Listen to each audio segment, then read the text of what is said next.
happy to see you all and to practice together. Whew, it's a tsunami out there right now, a tsunami. And you know what you do in a tsunami is you go to high ground and you regroup for a little bit, right? I feel like this heart medicine time is a really beautiful time for us to practice together, to reground, because it's just a lot going on. And it's, like I said, it's a tsunami of greed, hatred, and delusion. And maybe it's always been like that, on some level, I suppose. But here we are. And I want to welcome all of you to this practice and to this Tuesday night Sangha. We've been going strong for 3 or 4 months now, and I cleared my schedule for the next 10 years, and I've cleared my plate, and I'm really focusing on the heart and the power of the heart and resting in the heart. And so everybody, maybe you can put where you are from in the message chat window. I would love to see where are our folks coming from today. And I see Los Angeles, of course, and Pittsburgh and New York City. Right now it's snowing in Atlanta. Lots of Atlanta folks. Oh, look, it's Miles and Oakland. Our beloved Robert's here with us. We got some powerful heart players here tonight. We need this frequency in Connecticut and British Columbia. Oh, you all, it means so much to be able to be here with you. And just welcome to everybody. I see Rhode Island and so nice. So tonight we're going to be focusing on what is a wise response to this moment. What do you do in a tsunami, right? That's kind of the message I was getting, First things first, practice. Yes, always, right? Go to high ground and practice. So that's what we're going to do. Oh, hey, Kurt from Jamaica. Wow, I wish I was there with you, Treasure Beach. And then there's Ari. Yes, so many beautiful folks. Thank you all over the world. We're holding down the heart frequency of love and compassion. And this is not to be underestimated. I want to just mention a couple of things about this before we start to get deep into our practice time. A lot of people think that these practices are kind of like that love and light, those love and light influencers out there that just post these quotes and or toxic happiness, or why are you all sitting around at the heart? You should be on the revolution.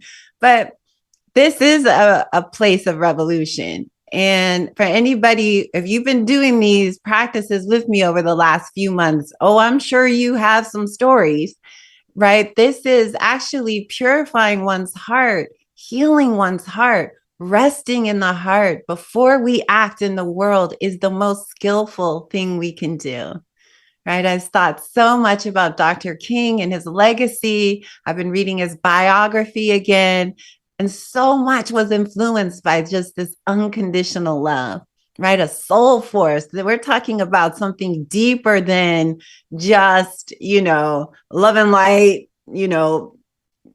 channels out there of people just posting. We're really actually changing ourselves, and that changes the collective. So don't underestimate the power of your own heart and your own practice as we start. This is a very, very important doorway. This is the cornerstone of the entire Buddhist tradition, rests on how is the heart, the love, compassion mixed with wisdom. Those are the factors of enlightenment. Those are the liberating qualities. That's what the Buddhas and the Bodhisattvas resonate with. So we are aligning with that. So I just want to remind you how powerful this is.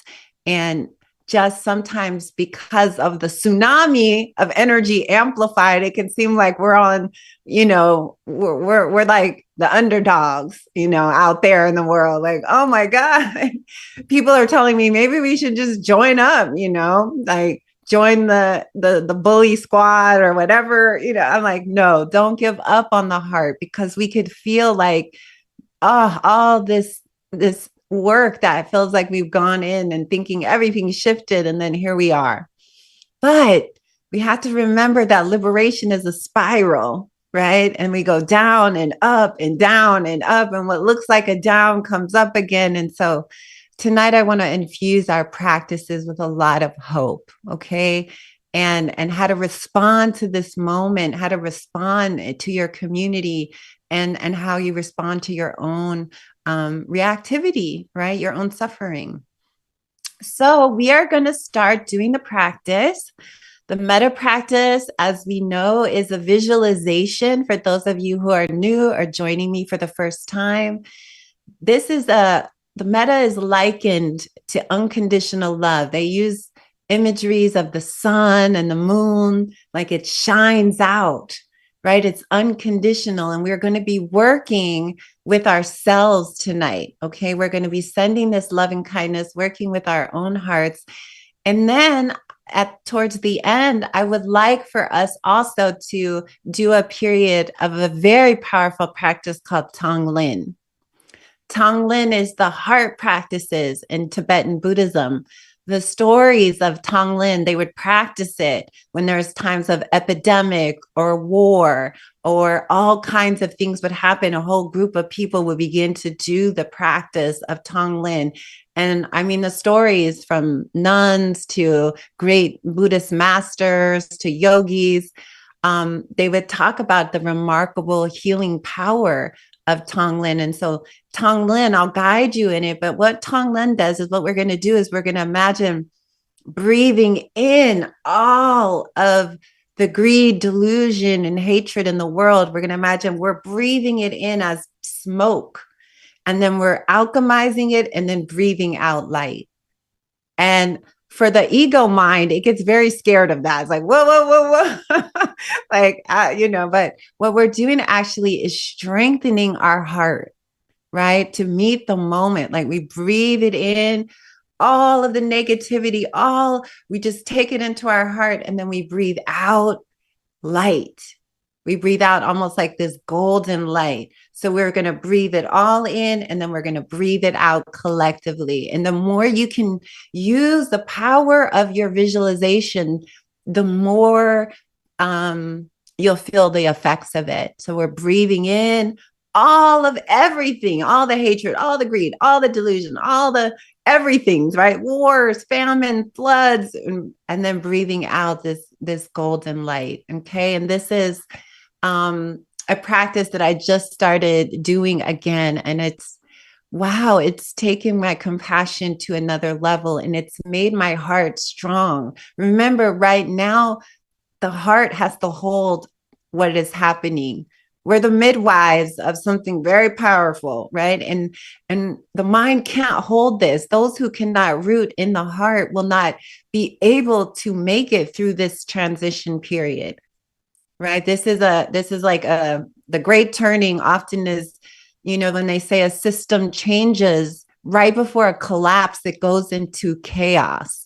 And that's a marker of a collapse, right? And so with that, the only place that you're going to have that resilience and refuge is in your heart, right? The power of the heart being able to hold. The heart is ancient. It's seen these cycles, and the mind isn't able to. Those who live in the mind will get swept off in the tsunami.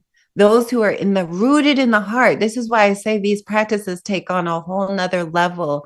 These are the energies, Dr. King, why he was able to be so resilient in the face of so much. Harriet Tubman, Dr. King, Mahatma, all these great leaders, as they rested in the heart. And they were able to be on the front line of a tsunami and not get swept away, because it's a razor's edge there for many people who are fragile. But when you're in your heart, you're drawing on this ancient wisdom. Okay, so I say that to inspire your practice.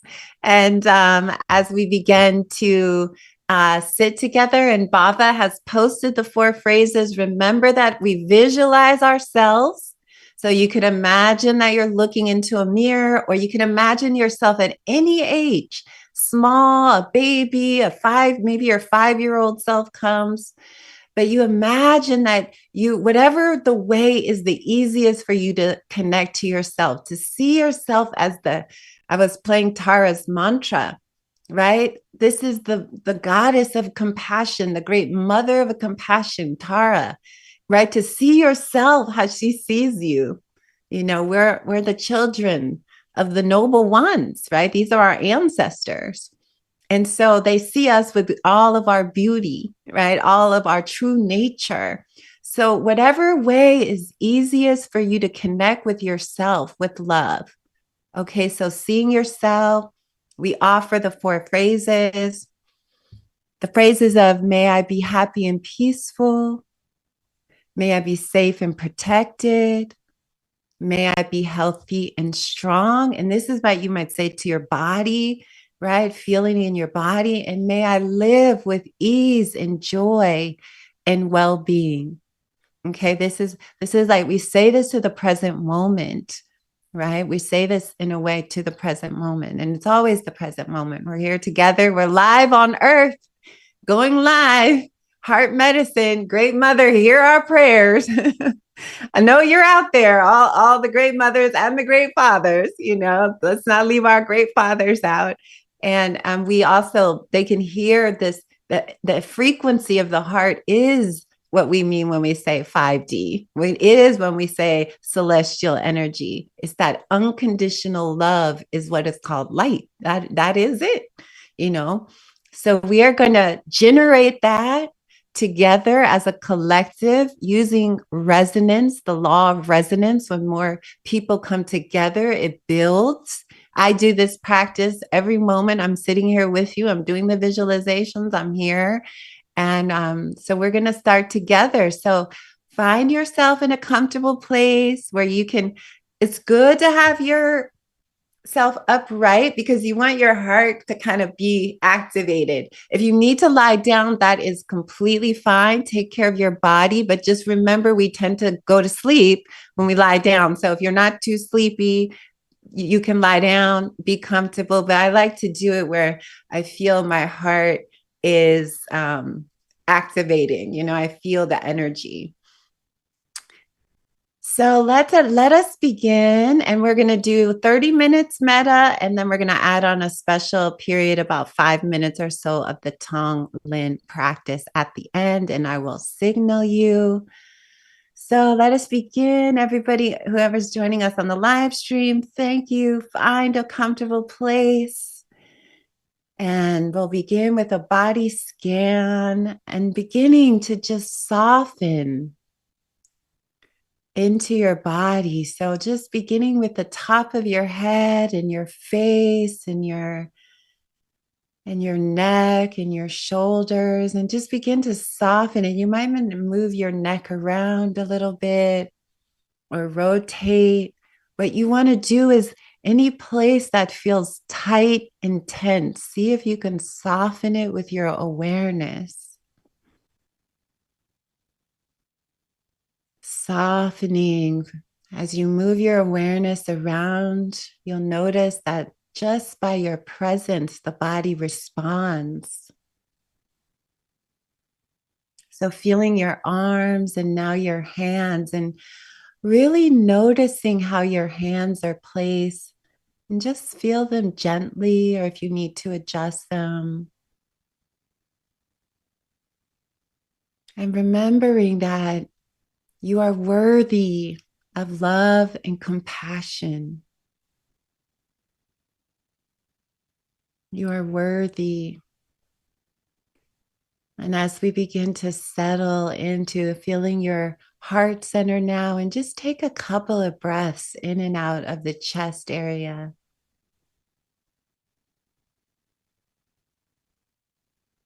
And noticing if there's emotions present.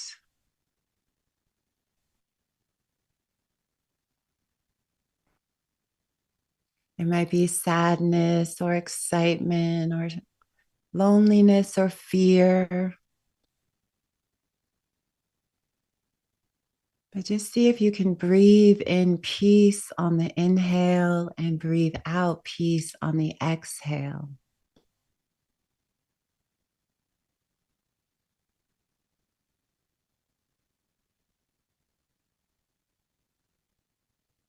Now bringing your awareness deep into your belly, underneath the belly button. Take some deep belly breaths and see if you can relax in your belly, soften with each inhale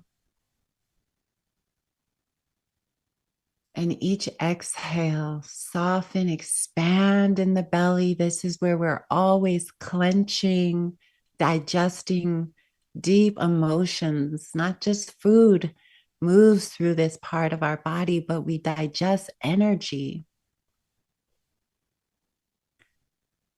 So let your body breathe deeply into the belly.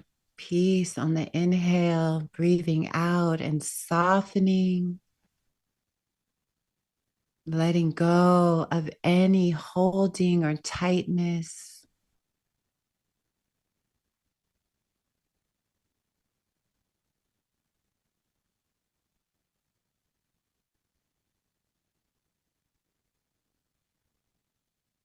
And then feeling your sitting bones touching the cushion and feeling your body making contact with the floor or chair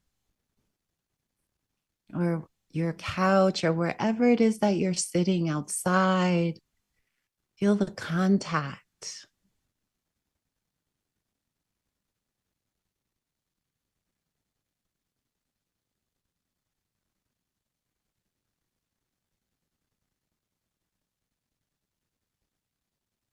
And now feeling your legs in whatever position they're in, your upper legs and your knees.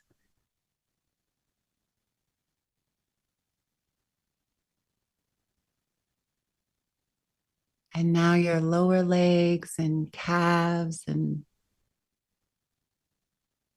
your ankles and then your feet. See if you can feel the bottom of your feet and the tops of your feet.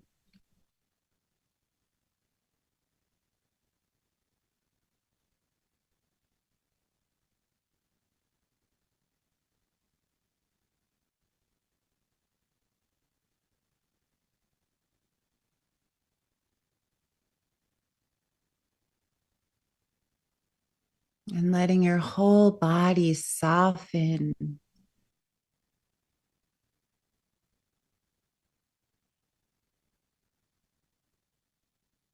And as we begin the practice, now begin to pull up an image of yourself.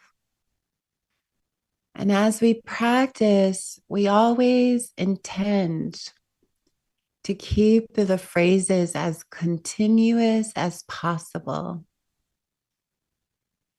And so if you get lost and the mind starts to wander, whenever you notice you're wandering, just come back to the next phrase.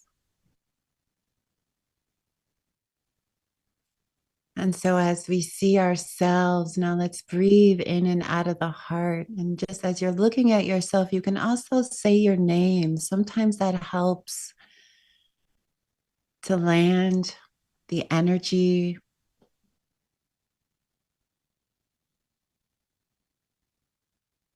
If you have a nickname, it also can be very helpful to do the practice with your hand on your heart if it starts to feel mechanical or you don't feel connected any longer. When the practice goes cold, as we say, you can put your hand on your heart. You can take your left hand and put it in your right hand. And we just keep offering the metta. So as you see yourself, we begin with, may I be happy and peaceful.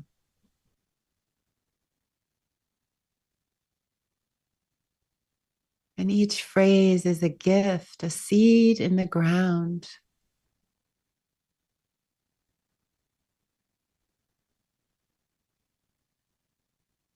May I be safe and protected.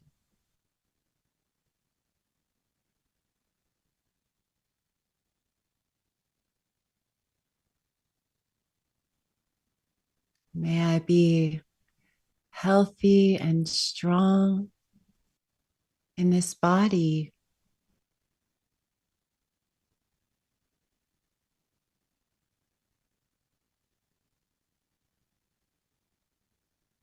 And may I live with ease and joy and well-being.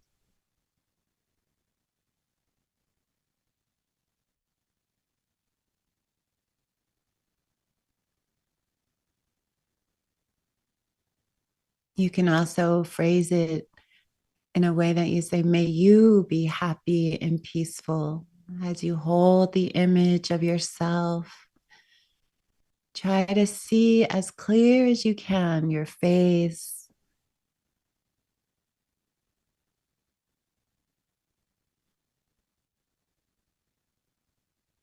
May I be happy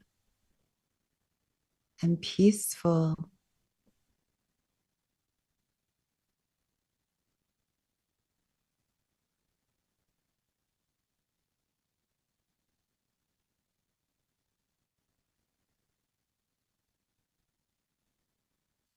May I be safe and protected.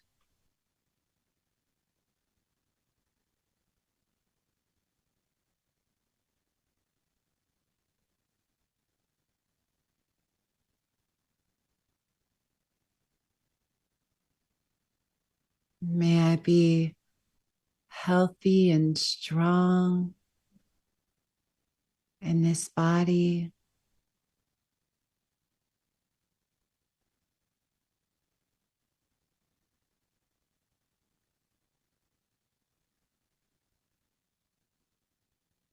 And may I live with ease and joy and well-being.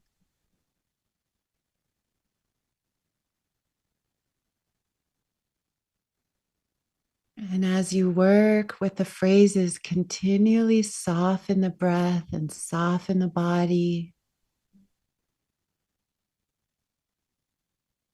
And so, taking some time on your own here, keep the phrases going like a waterfall,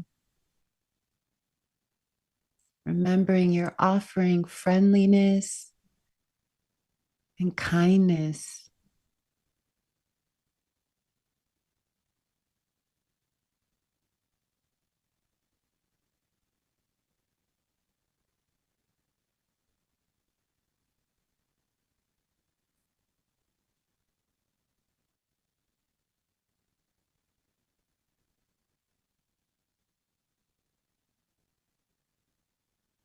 And see yourself through the eyes of the Great Mother.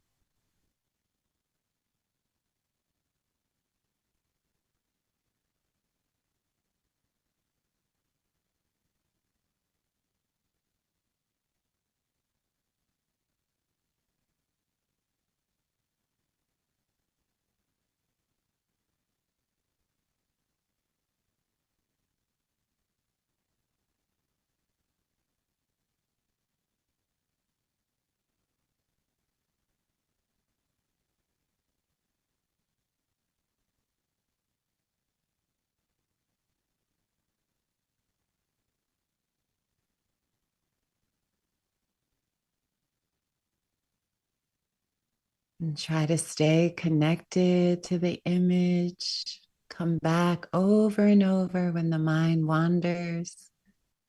Just begin again.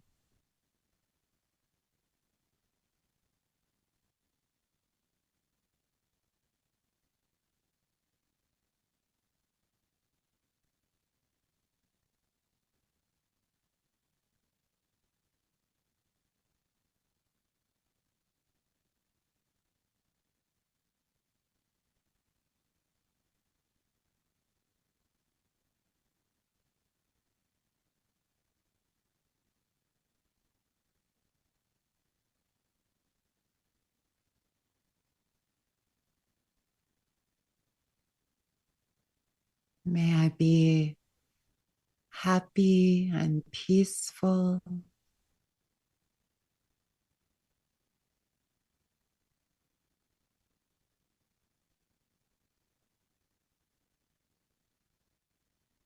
May I be safe and protected.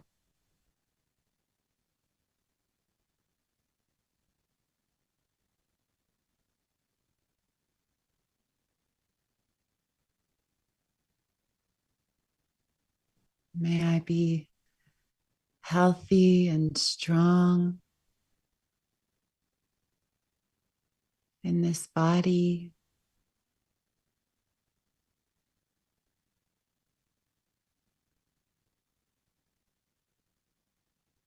May I live with ease and joy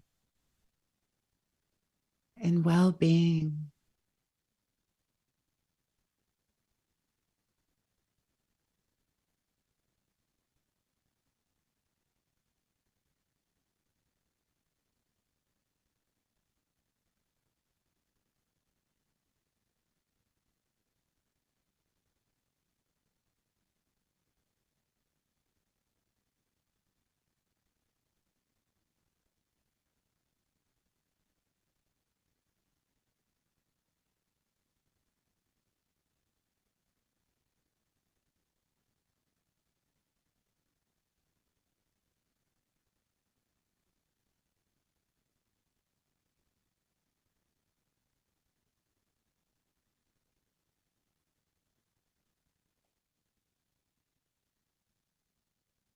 And taking your time,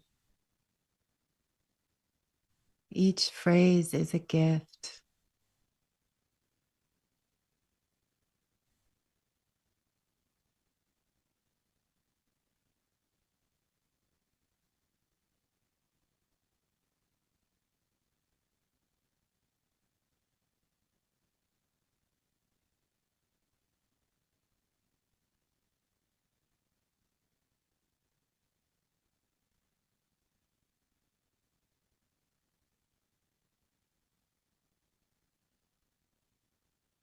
May I be happy and peaceful.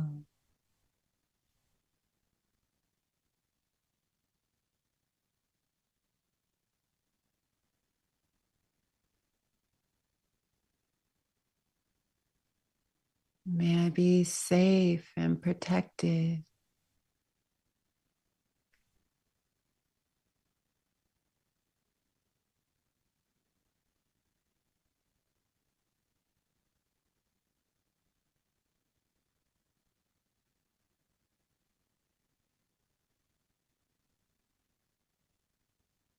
May I be healthy and strong in this body. And so sending love to the body, kindness, friendliness.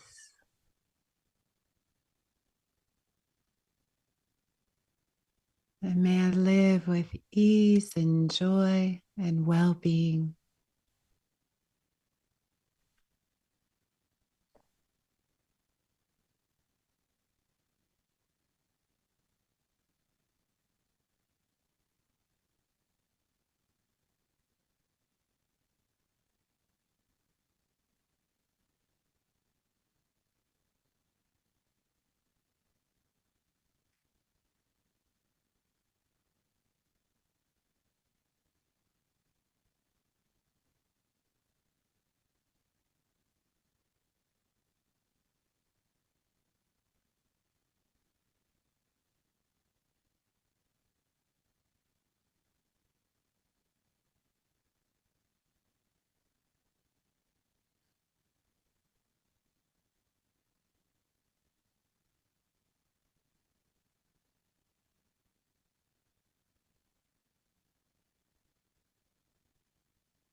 May I be happy and peaceful.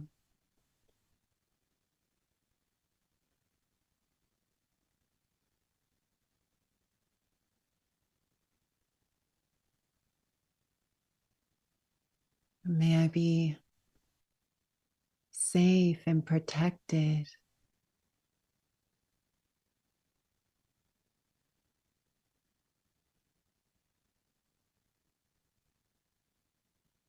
May I be healthy and strong in this body.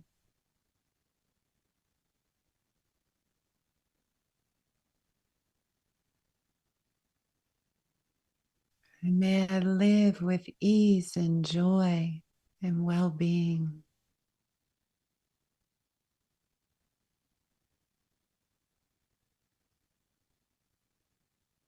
Stay connected to the image or placing your hand on your heart or any gesture of friendliness. This is our practice where we incline the mind towards self-love.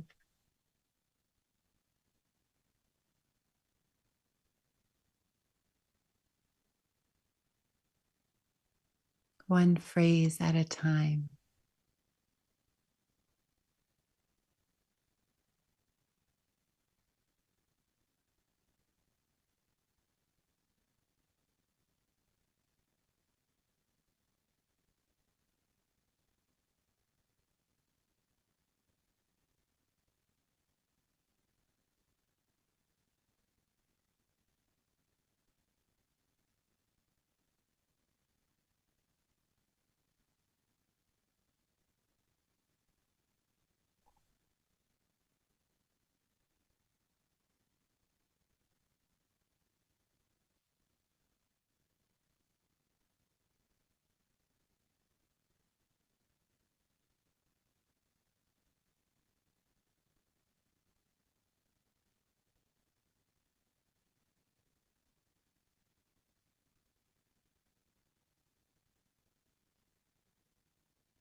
May I be happy and peaceful.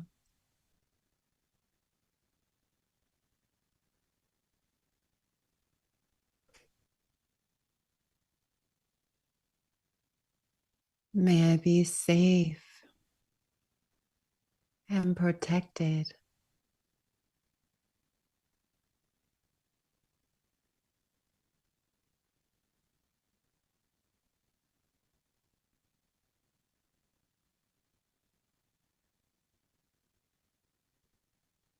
May I be healthy and strong in this body.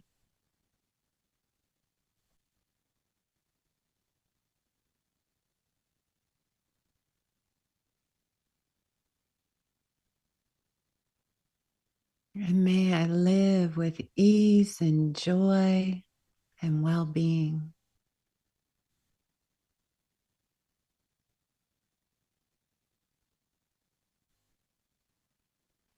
Keep softening in the belly, softening with each breath, with each phrase.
And stay connected to whatever visual of yourself that comes to mind, any age, any time.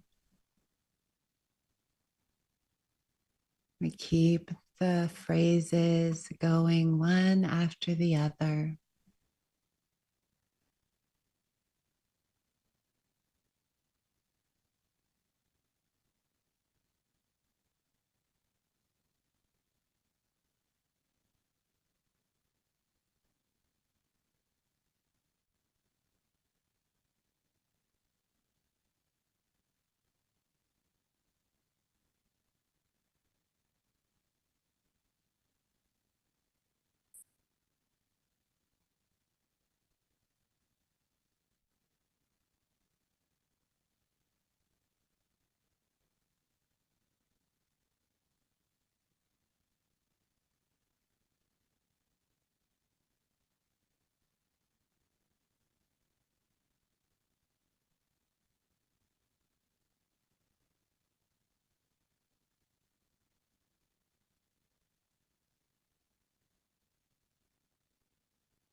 May I be happy and peaceful.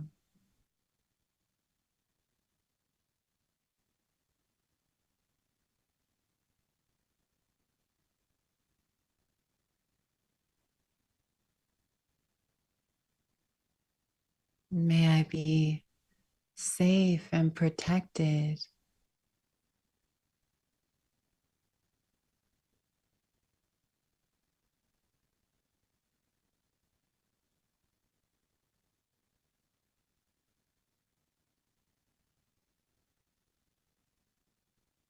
May I be healthy and strong in this body.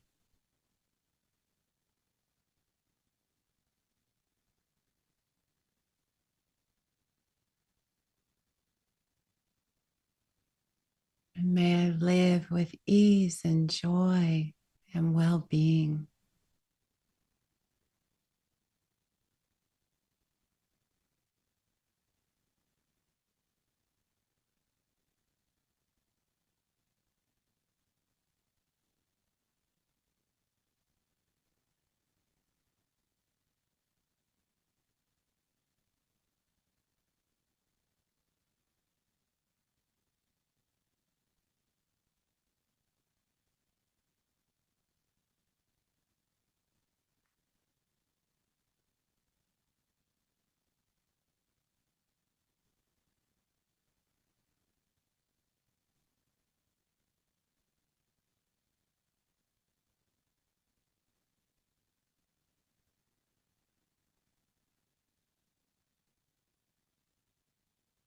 Keep connected as best you can.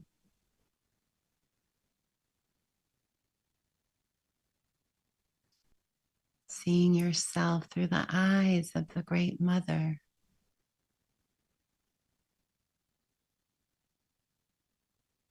the eyes of compassion and love.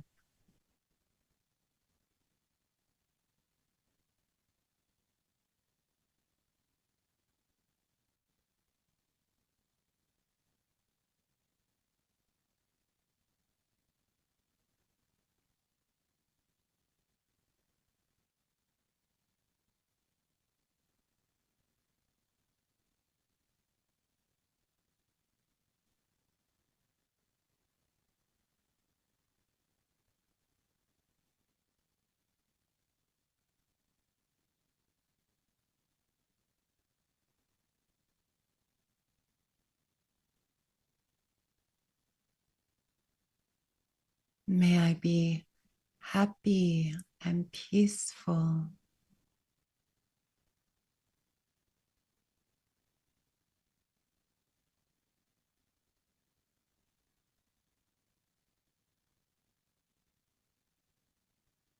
May I be safe and protected.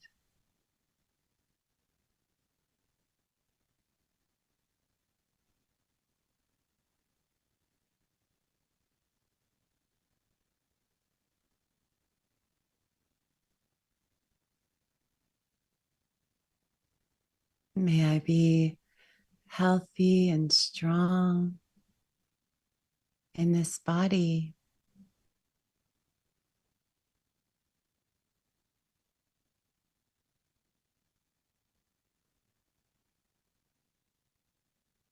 May I live with ease and joy and well being.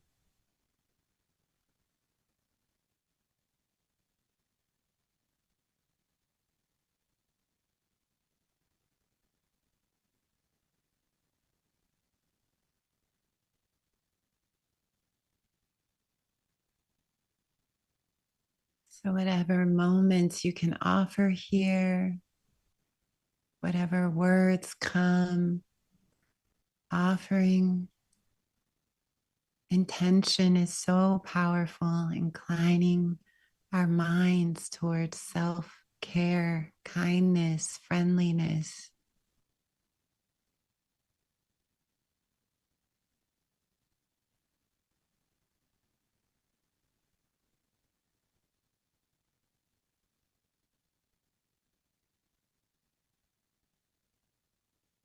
For the last few moments, really, even 2% is powerful.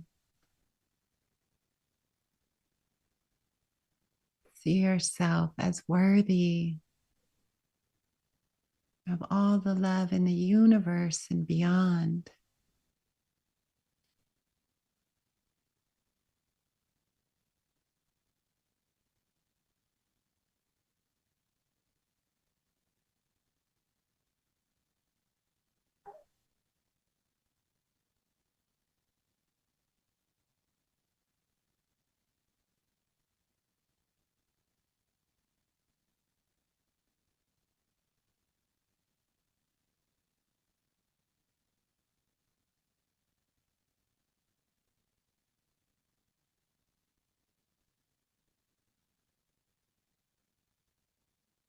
Allow yourself to feel the heart center softening.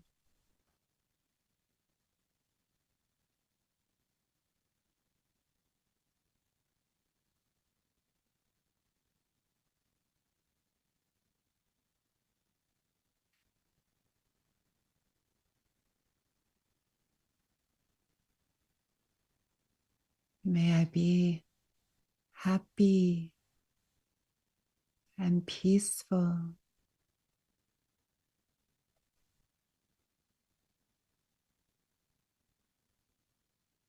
May I be safe and protected.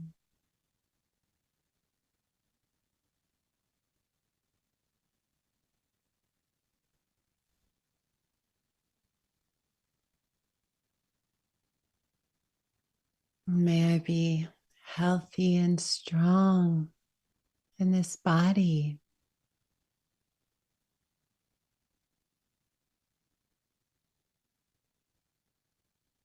May I live with ease and joy and well being, just how life is at this time. May I live with ease and joy.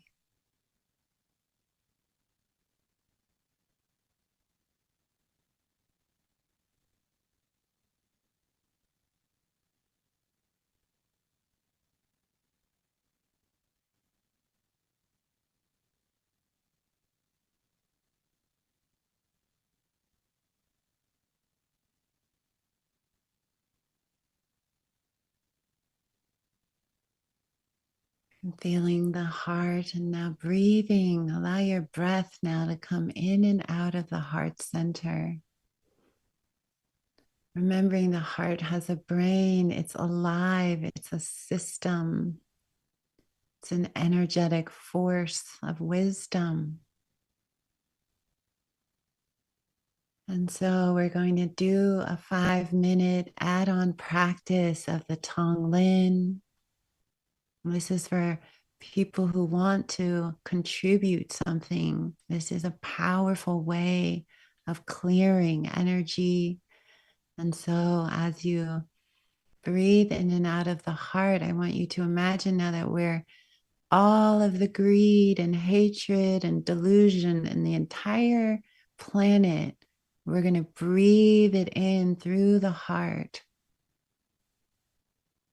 And we see it as smoke, sometimes a gray colored smoke, and we can breathe it in. And then as we breathe out, we alchemize and we breathe out this golden light.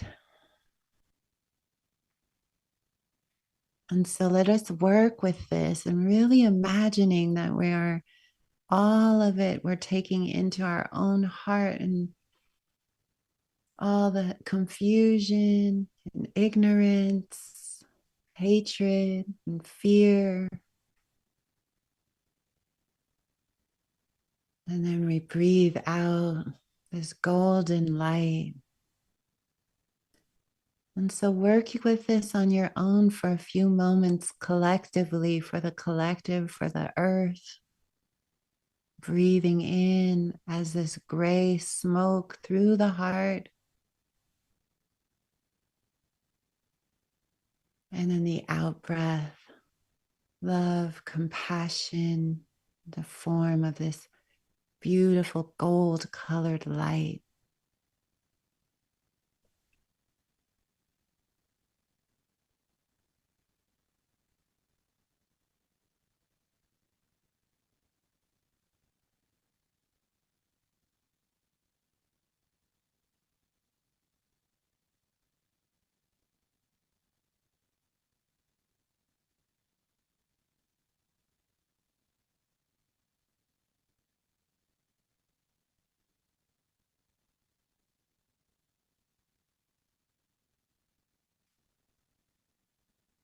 See if you can see the smoke on the inhale, almost like the fires of rage and confusion and fear.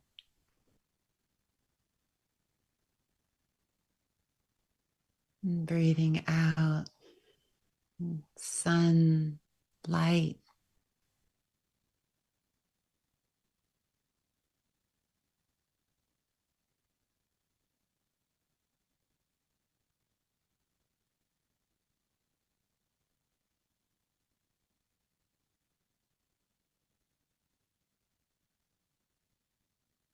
Or you can imagine rainbow light or white light.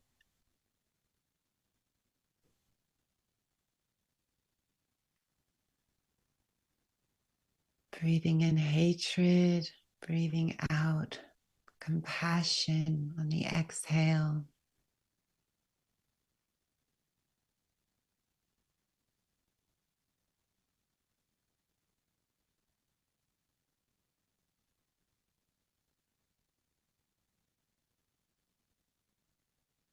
Just another moment or two here.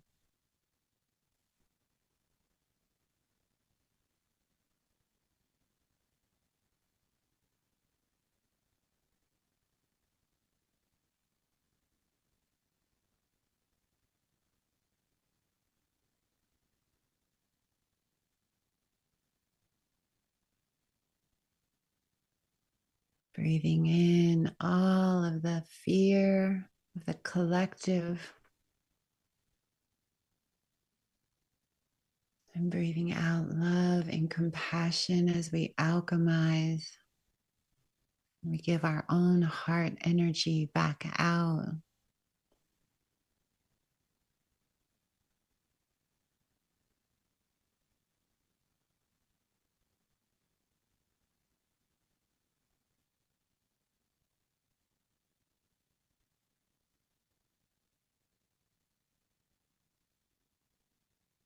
Tong Lin.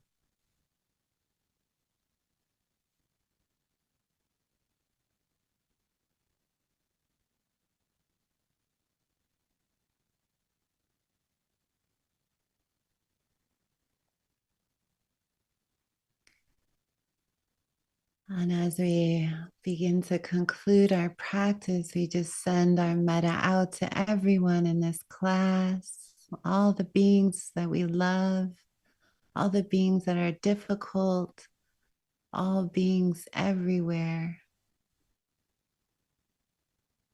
May all beings everywhere be happy and peaceful. May all beings everywhere be safe and protected.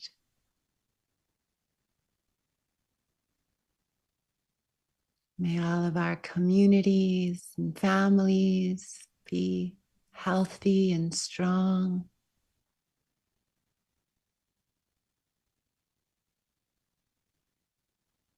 And may all of creation live with ease and joy and well-being.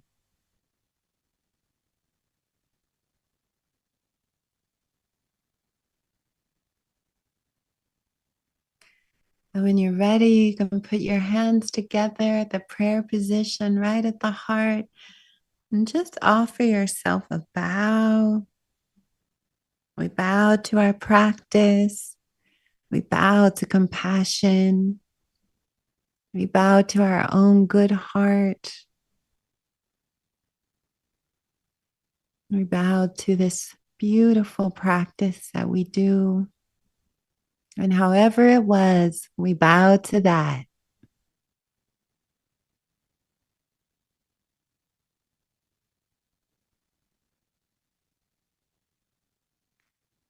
Okay, everybody. Wow, that was a good one.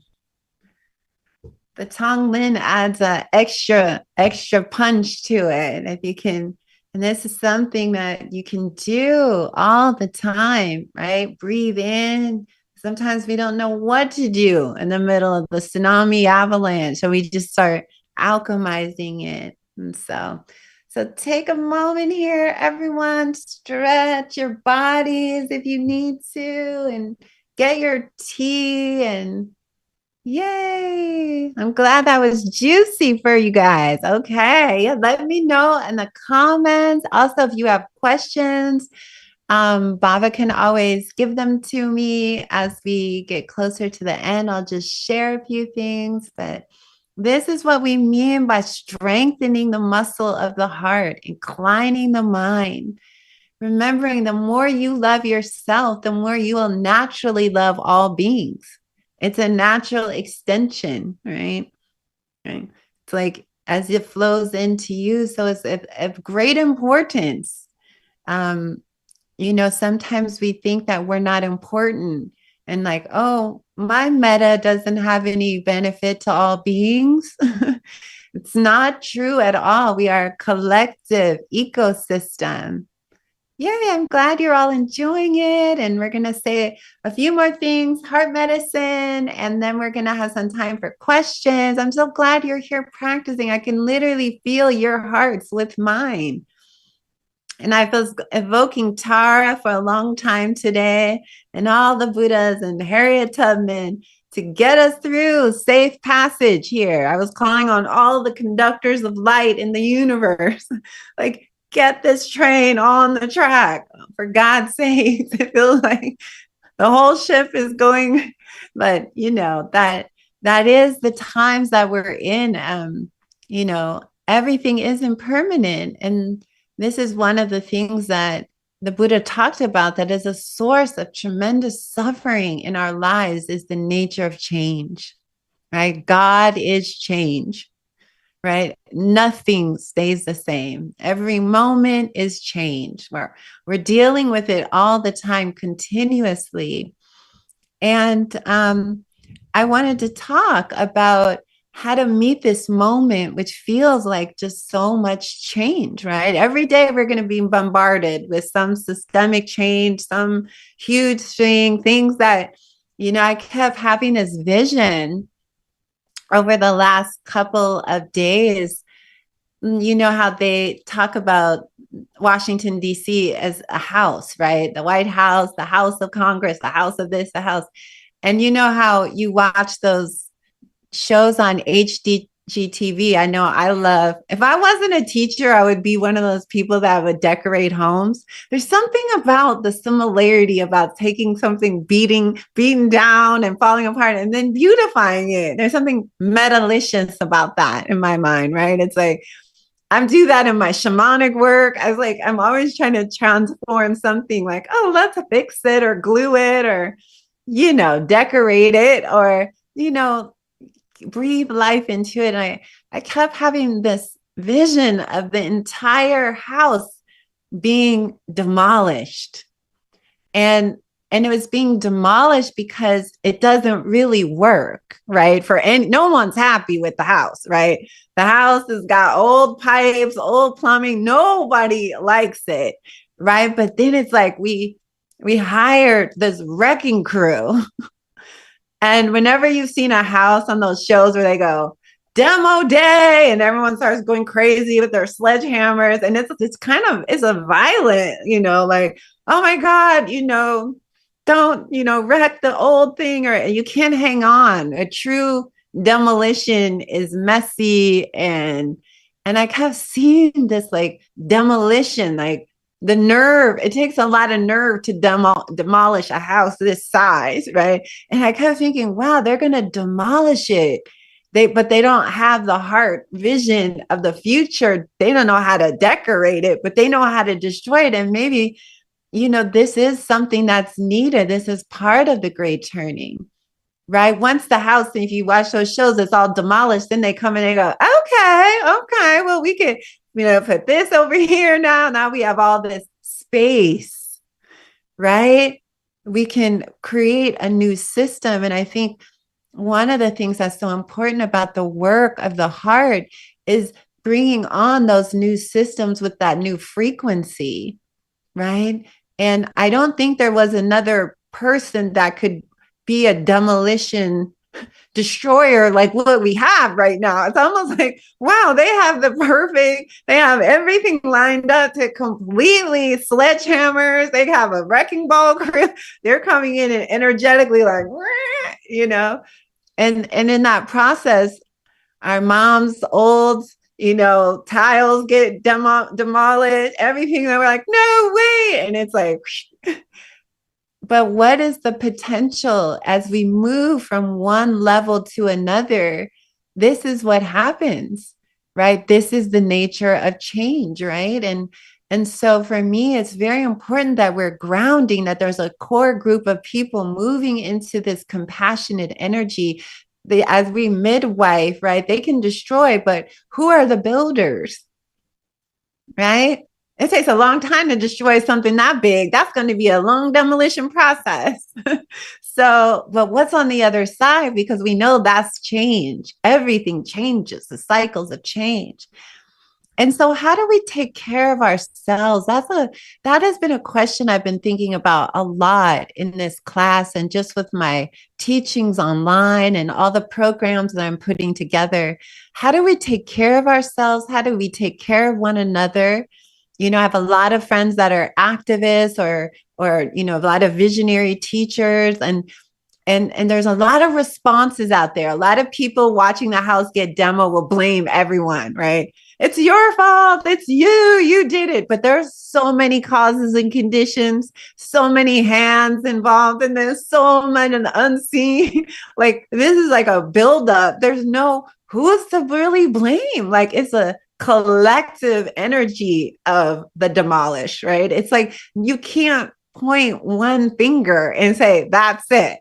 It's so simplistic to do that in a way.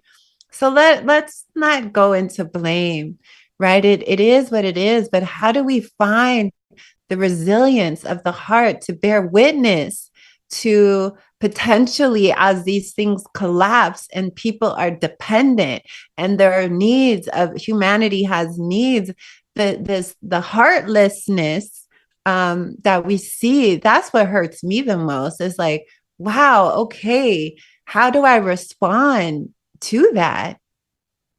And I think more and more I'm starting to look to the Bodhisattvas and reading texts and studying. I spend a lot of hours of my day deep in study and reflection, especially right now, calling on Tara, calling on all of the ancestors who have been through these cycles. The Civil War was a destruction cycle, right? Everything was burned down. And so it's like, well, what we want to do is envision a more loving, more just, more caring society. It doesn't matter what the politics of it is, a caring place. And so it really does start with us. It begins with us. So there's something I want to talk about tonight that is about this longevity that Dr. King talked about. And I really have been believing that Dr. King was, prophetic. I think he was in a tremendous Bodhisattva. When I was writing my book about Harriet Tubman, and I was having a lot of ancestor dialogue, she would talk about Martin Luther King and her being from the same lineage. He was born only less than 12 years after Harriet Tubman died. You all know that, right? And so she left off, right? She had to go. The body, in the 90s, she didn't want to go. She was like, okay, gotta go. But here, there was a baton handoff, right? And I think it's important that we have to think of not only our spiritual lives, but this arc of justice that he talked about. Remember, he said the long arc of the universe bends toward justice. And so I feel that we have these these waves right now where it feels like, oh my gosh, all the way back. But are we back where we started? Or are we, no, we're moving and we're moving. And I think it's important to remember that there is a higher power.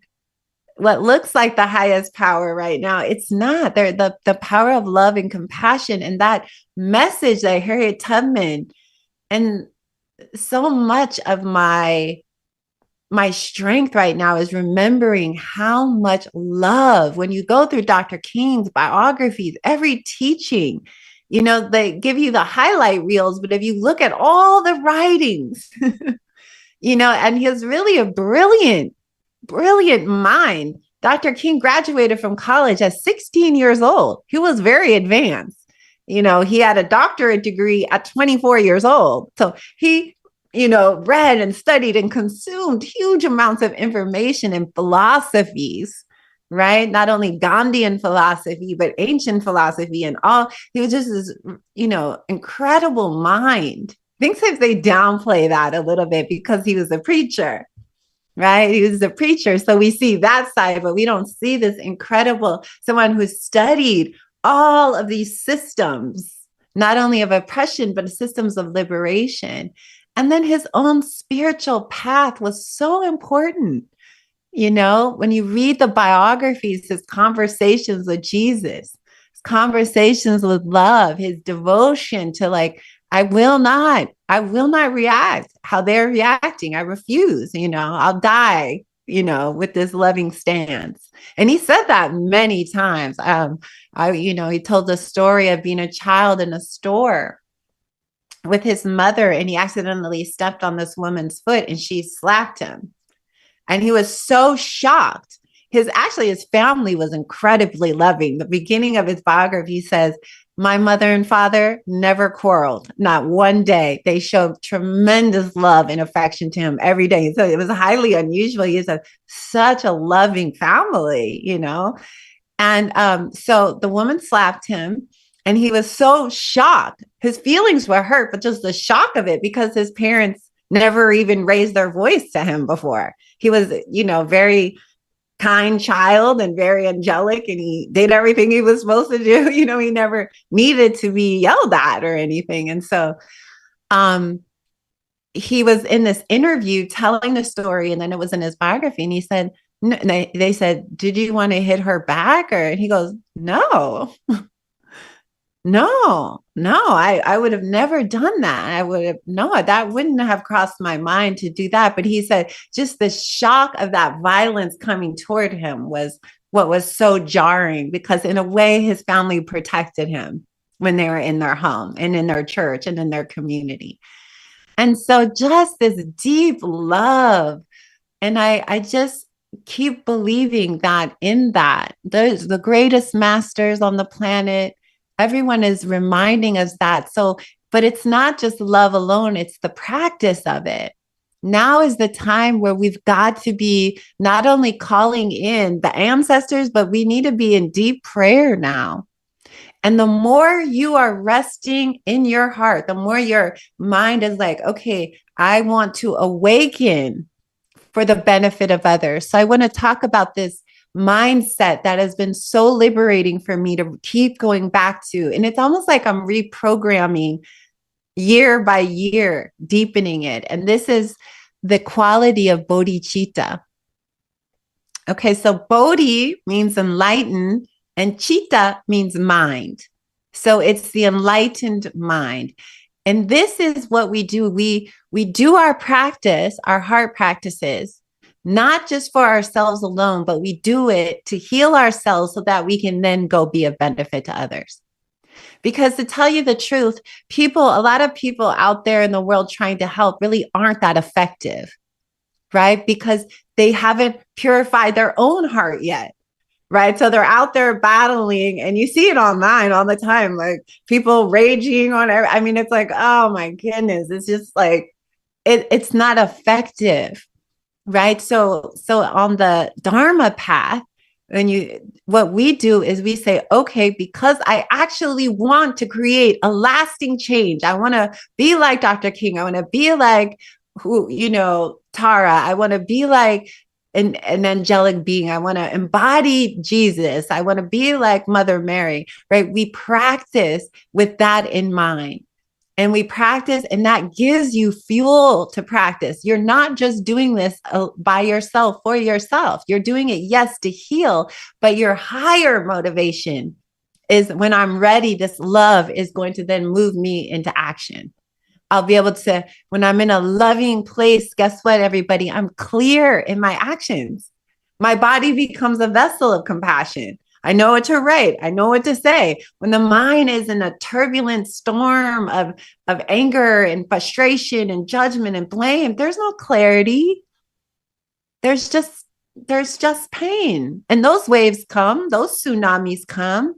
But this quality of bodhicitta is what every great master had, from Maharaji to Neem Karoli Baba to Yogananda to any saint, any being who's ever lived on this planet that had a movement of real consciousness change was rooted in the heart. Because we can't just beat people into change. We can't beat people into DEI, I'll tell you that. It's all being thrown out because that's only one level. It's here. People have to see interconnectedness. You can't program somebody into that. It's just the old program is way stronger. Let me tell you, right? We have to want that. It has to be an expression of wisdom. It's not even something you have to learn. It's just innate in you, right? It's like, oh yes, all beings, of course, right? It wouldn't even be a concept you had to figure out, it arises in us through wisdom and compassion. So this quality of bodhicitta is what I want to impart with everybody tonight, because this is, when you look at Dr. King's full life, and, I was reading about when he graduated with his doctorate degree. So imagine he's in Boston, he gets a doctorate degree, he marries beautiful Coretta, right? She's from this beautiful family. The families love each other. She's compassionate and beautiful, and was a singer, was studying songs, and they fell so deep in love, and what a great life. They could just stay in Boston, right? And he got these really incredible job offers, right? To be in academia, right? And then he kept thinking, well, I don't know, he was studying ministry, and he gets this letter from Dexter Street Baptist Church, tiny little church in Birmingham, Alabama, such a segregated, because they call that the cradle of the Confederacy, right? Birmingham, Alabama. And here they're in a segregated Boston, which was kind of like, the promised land at that time. And he goes, well, honey, look at this little church. They need a pastor. And then she was like, okay, let's go. Right. They was like this. They were doing it for bodhicitta. Like, it would have been so nice to stay there. But he's like, we didn't do all this. We have a calling. And some of you might feel that you have a calling on your life to do something to contribute to making the world more wonderful. And I think this is a very powerful time to anchor in your spiritual path with these heart practices, with this idea that I'm not just doing this for myself, I am doing this for the benefit of all beings. Even if it doesn't happen in this life, let me plant that seed in the ground, right? Because that's a powerful motivator, right? I'm going to stay the course, not just for myself, but for all beings. I'm going to do these practices, not just for myself. Yes, I get healed in that, but I'm doing that so that I can then be a lamp for others, a real lamp. Like we don't, giving people food and water and housing is a beautiful, but there's also another level of help when our heart is really awake and we are really in that seat and we are really activated and we're allowing our body, speech, and mind to be an instrument of this love when we are being a channel, we can create a tremendous amount of good. And I feel like there's a lot of beings that I'm meeting right now they can understand that, right? And that is why I practice. That's why I'm staying in Georgia. I had these thoughts of escaping to Costa Rica routinely. I do, right? Especially when it's a blizzard. And I think about, oh my God, I could be, but I think, no, I'm going to stay the course. Harriet was like, Georgia.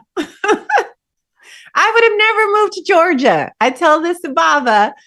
No, this was an act of bodhicitta.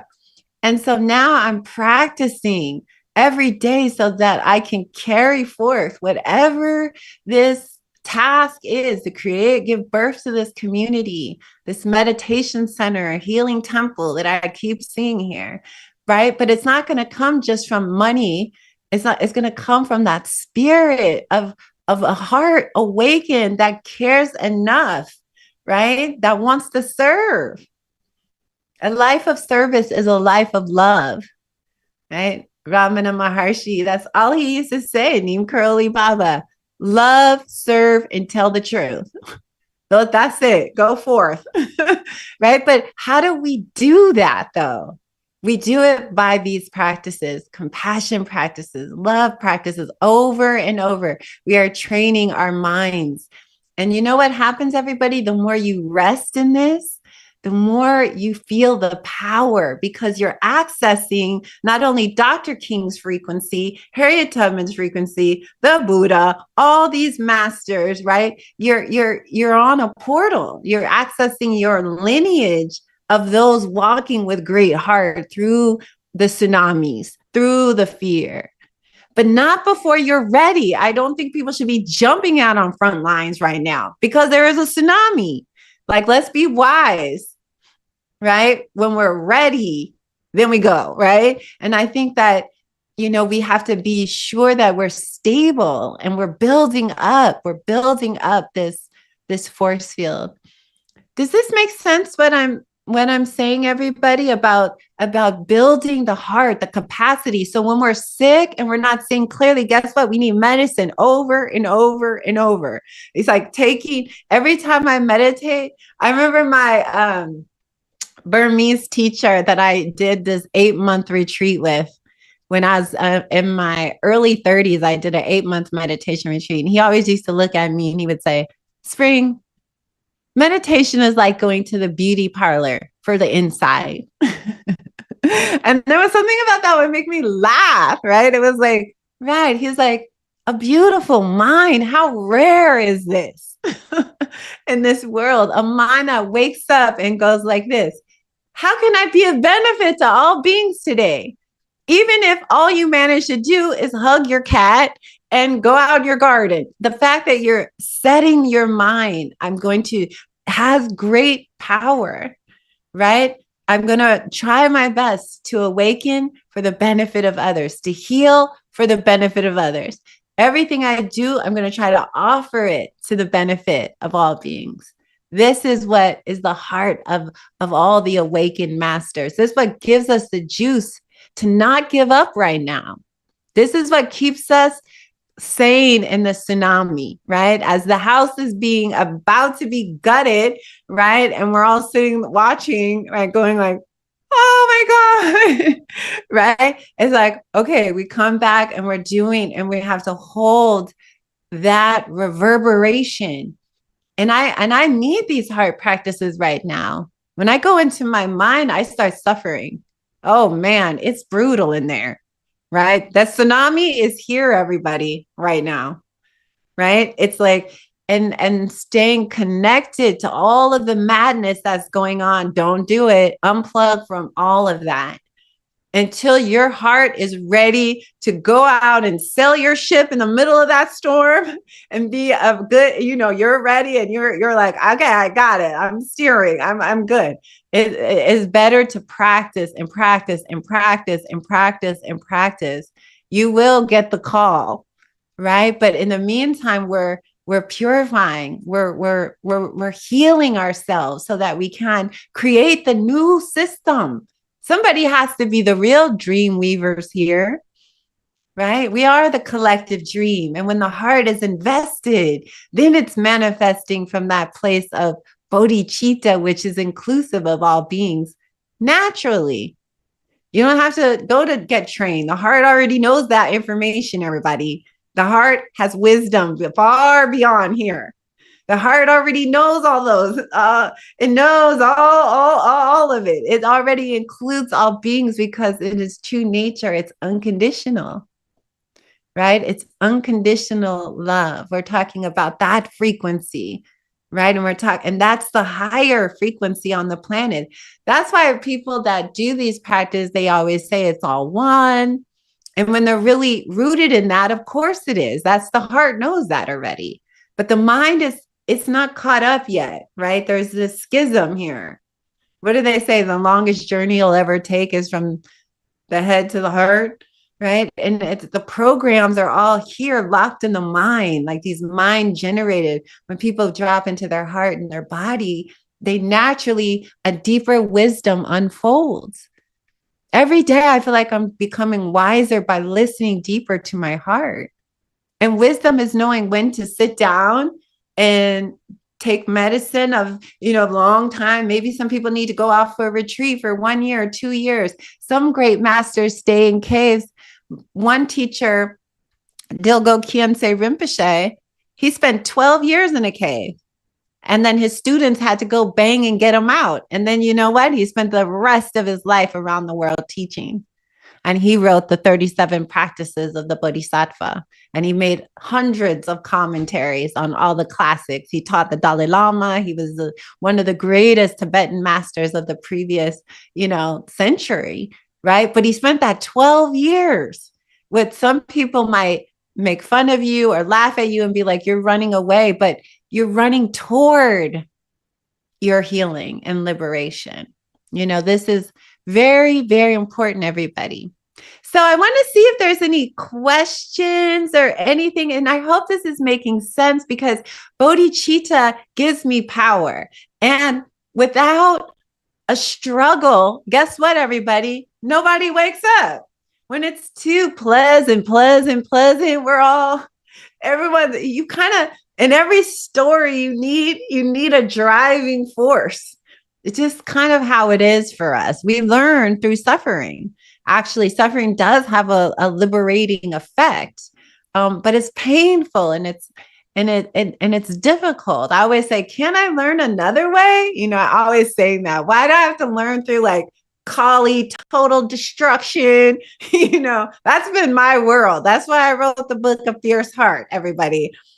Because you name it, I've been in it. I've been through it, And so it's still, I always think, why? But every time there's a new branch on my tree of bodhicitta. And that's the most important quality I believe I could have, is to dedicate everything to that, to that motivates me to practice. When I don't want to, I go, bodhicitta, what about all beings? Okay. I get motivated when I see them suffering. It's just tears upon tears. Like I want to be able to do something, but until my heart is really strong, I'll just get swept up in the tsunami. Right. So just to be mindful of that. Right. And protect your space right now. Protect yourselves as we move into these heart frequencies. We become sensitive in a different way. So don't destabilize yourself by the madness of what's going to be projected on the screens for the next.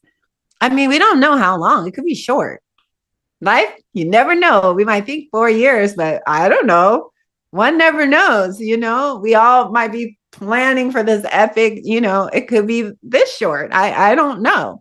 So, but the main thing is to protect your heart, protect your practice. And now is the time to dig in. Now is the time to connect. There's a great portal open. These beings that are seeing what's happening here are just, the veils are thin between worlds right now. It's like the higher knowledge, and the more you're resting in your heart brain, you're going to be tapped into a much higher consciousness. And that has a rapid effect of helping liberate you when it's rooted with wisdom. The heart has a much faster, clearer, it's different, it's juicier, right? That's why the path of the heart is not easy, because it's intense, and you're going to have to feel some stuff along the way, right? When we have the love and light only schools, they're missing that rootedness, right? They're there, but they're not really there yet, right? When they're there is that Dr. King there, like, okay, I'm about to lead a march in Selma, Alabama, and there's, 1,000 police, that's there out of love, out of bodhicitta, right? And that, not everybody needs to do that, but that's love in action. That's the great power of it, right? Is that we can change the world. We can shift consciousness when we're that dropped in. So please really, really remember, you have great power. Don't underestimate you thinking, well, my little metta is not going to help. No, your big metta will help. The more you practice, the more you are part of this living ecosystem. Yeah. So I just wanted to share those heart messages and see if anyone had any questions. Maybe I'll go to our favorite manager, Mr. or Mrs. Baba Diva. Hello. Yes, it is Mr. or Mrs. It all works. Namaste. So no, it was a lovely practice tonight. What I realized too, so much of cultivating metta since I've been doing these practices Tuesday with everyone is really, it starts really the source of love is our own heart, and that tending to care for our heart. And I found just in just my micro world, when I'm really paying attention to that, I can serve and love and care for those immediately that I touch right away. And when I feel like there's this anxiousness or contraction, I start to get tight in my immediate relationships. And with so much going on in the macrocosm, sometimes it's just important just to bring it all back to center, which is my own heart. And these practices just in community has been such a beautiful reminder of that. It's like this container where I can really go deeper in my own heart. So I really got clear on that today, that self-love in the metta is such an important power just to start with. So that's what I got.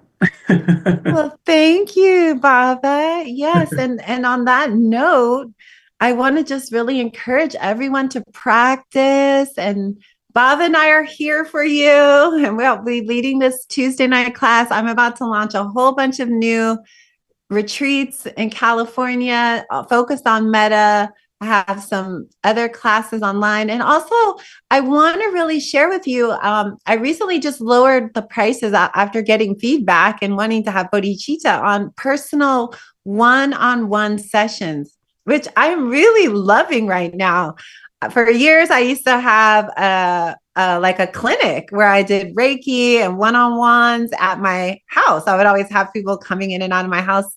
And just because after the pandemic, it all changed, but I am available for what we call personal sessions. And I really, if people are needing one-on-one support or anything's happening, you can sign up. The links are on my website. And I'm really happy I lowered the cost so it can be accessible. But I put a lot into those, and I'm just having a lot of magic with people. So if you need one-on-one support, you can book a session or 3. I have a 3 package. And also, if you want to support the work that happens here, anything that you give goes to putting out more content in social media. And I'm posting a lot of more content now on love and Tara. And I just want to relaunch a bunch of programming. And anyone can come. There is no price tag on any of my online work. Anyone could come for their sliding scale, but no one turned away. As we know, there's always that. So if you'd like to support, we would love that. And all your donations would be so gratefully appreciated. And on that note, I just want to dedicate the merit of what our practice is very meritorious. So I want to dedicate this time with you all the prayers, the love that we put into this. Maybe dedicate this goodness to the liberation of all beings and the healing of our planet, Pachamama. And so with that, everybody, you can turn off if you want or turn on your microphone, because I always like to say bye to everyone. Bye. Bye. Bye. Thank you so much. Scroll through and look at everyone.